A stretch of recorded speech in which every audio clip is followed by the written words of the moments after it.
کہ جب میں لاجپال کو ملعون اور مردود کو جہنم پہنچا رہا تھا، یہی وہ تھوڑا سا وقت تھا کہ میں ہوش میں تھا۔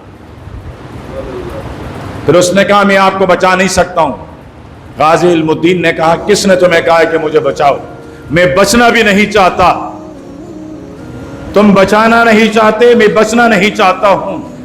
مجھے وہ لکیر، وہ کنر نظر آ رہی ہے جو گنبد خضرا سے ہوتی ہوئی میرے پاس سے آتی ہیں۔